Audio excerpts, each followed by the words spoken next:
नमस्कार मित्रांनो.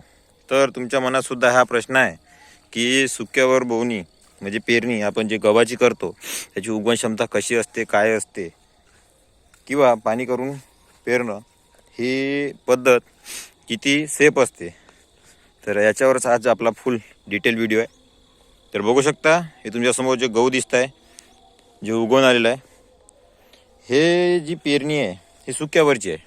सुक्यावरती पेरणी करून याच्यावरती जे आहे ते वरून पाणी करण्यात आलं आहे व याची उगवण क्षमता बघू शकता किती, म्हणजे तुम्हाला एकदम 100% जर्मिनेशन असं वाटत असेल.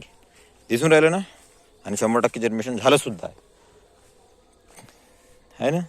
तर मग शेतकरी काय विचार करतो, अरे ही पद्धत तर खूप चांगली आहे, याने जे आपला टाईमसुद्धा वाचून राहिला. ज्या वेळामध्ये आपण जे आहे ते पलावा केला असता, पाणी केलं असतं, वाराणी येऊ दिली असती, नंतर पेरणी केली असती, तेवढ्या वेळात तर आपला गहू बाहेर आला.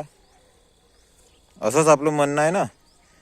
आणि आपलं सुद्धा मत तेच आहे की शेतकऱ्याला कमीत कमी टायमामध्ये जास्तीत जास्त उत्पन्न व्हावं, त्याकरिता आपण नवनवीन प्रयोग करत असतो. तर हा प्रयोग आपण सुद्धा केला आहे. आपण सुद्धा व्हिडिओ बघितले होते की सुक्यावरती जे आहे ते पेरणी करून खूप चांगलं उत्पन्न येते सगळं. परंतु मित्रांनो, याच्यामध्ये सुद्धा भरपूर असे गोष्टी आहेत ज्या लक्षात घ्यायला हव्या.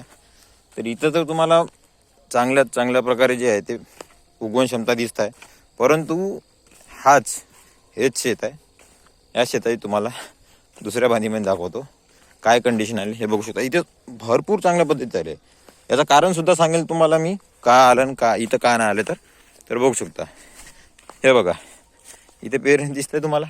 हे बघा उगवण क्षमता आली ना.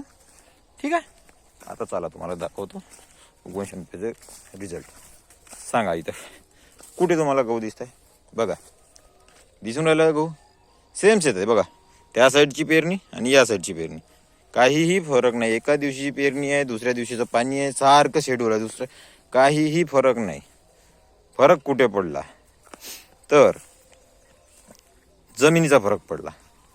तुम्ही म्हणा, भाऊ जमिनीचा फरक कसा का पडला, जवळजवळच आहे. तर नाही मित्रांनो, ती जागा जी आहे ती चढावर आहे. ते बघू शकता, चढावर आहे. ही जी आहे खादानात आहे. आणि हे जे आहे ते जिथे धान होतं तिथची पेरणी आहे. वावरात आणि दंडात, म्हणजे वावरी जागेमध्ये आणि भाताच्या जागेमध्ये फरक असतो मित्रांनो. भाताची जागा ही ओल सोडत नसते, त्या कारणाने इथे जे आहे तुमचं गहू पीक ही बळकण्याची शक्यता ही भरपूर असते. कारण आमचं झालं आहे बघा, म्हणून तुम्हाला सांगतो. हे बघा, ते सुद्धा शेत आमचं भाताचंच आहे, परंतु त्या शेतामध्ये पाणी नाही राहत.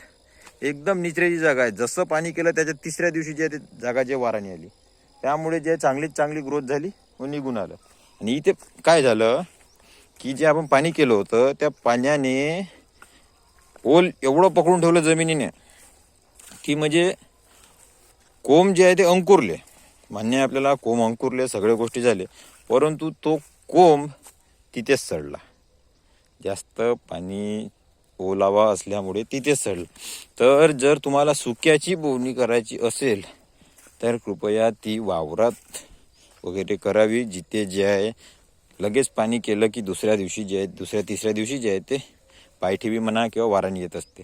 बघू शकता, आज पाणी करून 5-7 दिवस झाले. हे बघा, तरी बघा ओल किती आहे. हे बघा, ही धानाची जमीन आहे.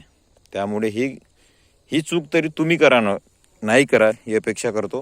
कारण आम्ही प्रयोग म्हणून केला, तर ही माहिती तुमच्यापर्यंत पोचावी म्हणून हा व्हिडिओ आज बनवत आहे मी, की आपली नुकसान झाली त्या कारणामुळे दुसऱ्याची नुकसान व्हायला नको. म्हणून सहसा धानाच्या वगैरे शेतामध्ये जर तुम्ही गहू पेरणी करत असाल तर आधी ओलीत करा, नंतरच पेरणी करा. अशा माहिती म्हणजे लोक तुम्हाला सांगतात सुक्यावर करू शकता, खूप चांगली जर्मिनेशन आहे, रिझल्ट वगैरे दाखवत नाही. आपण रिझल्ट दाखवतो कारण आपल्याला फसवणूक करायची नाही शेतकऱ्याची.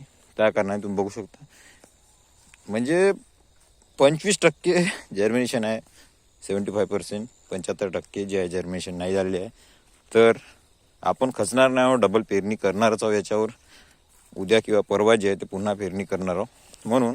परंतु खर्च वाढत असतो, त्या कारणाने तुम्हाला मी आधीच सांगतो की ही चूक तुम्ही टाळा.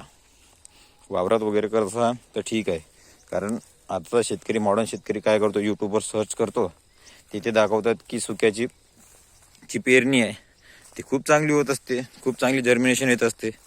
मित्रांनो, जमिनीचा फरक पडतो. जमिनीच्या फरकानुसार तुम्ही काम करा.